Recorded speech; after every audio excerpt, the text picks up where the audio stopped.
Вы, вероятно, будете удивлены, узнав о том, что братья наши меньшие также могут чувствовать боль потери и всеми силами стараться помочь другим. Эта история произошла в Алабаме, США, на одной из ферм, где женщина по имени Карла Суиндл занималась разведением лошадей. Как часто это бывает, на ферме у женщины жил пес по имени Зип.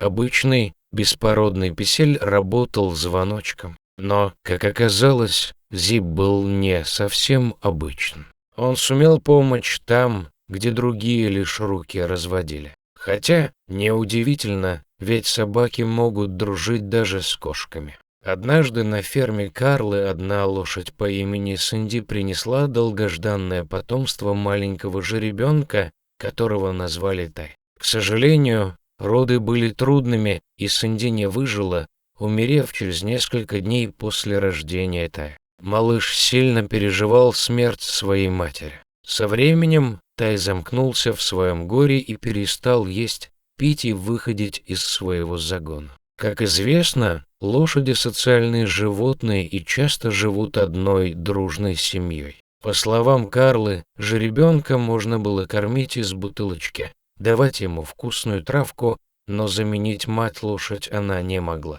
Тай угасал на глазах, а женщина ничего не могла сделать, чтобы помочь ему. Тай целыми днями напролет просто лежал на соломе, не делая никаких попыток, чтобы подняться или поесть. Карла уже мысленно попрощалась с ним, понимая, что тут она ничем не поможет, пока однажды в амбар не заглянул пес Зип. Изумленная Карла, которая как раз занималась чисткой загона жеребенка, увидела, как пес тихонько подошел к нему, постоял минуту и просто лег рядом. Зип не издал ни звука, он просто лежал возле Тая, подставив ему свою спину.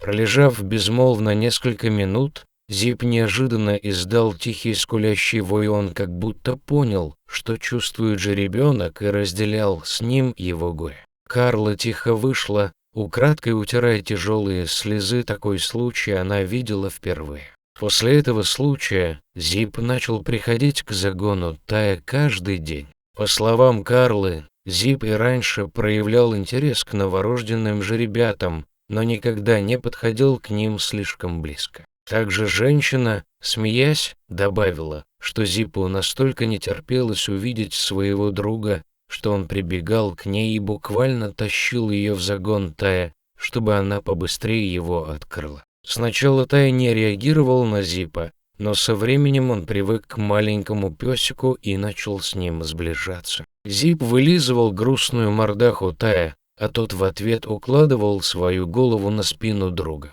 Через несколько дней, к удивлению Карлы, Тай наконец-то вышел из своего загона.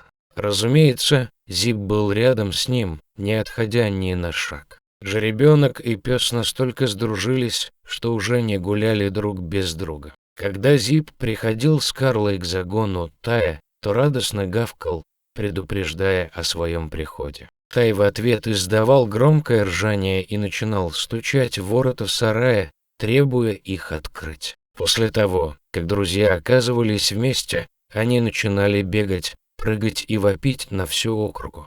Карла была счастлива видеть, как маленький жеребенок начал расти и набирать вес. Собака помогла Таю пережить потерю матери. В данный момент Тай вырос и превратился в красивого грациозного коня, который теперь живет со своими сородичами там же, на ферме. Но, как выяснила Карла, он не забыл того, кто помог ему в трудную минуту. Когда Зип приходит на пастбище, Тай приветствует своего старого друга и с удовольствием тычется в него своей мордой. Зип в ответ лишь повизгивает, и они вместе принимаются бегать по всему пастбищу, несмотря на недоуменные мордахи других лошадей. Разве это не самая настоящая дружба?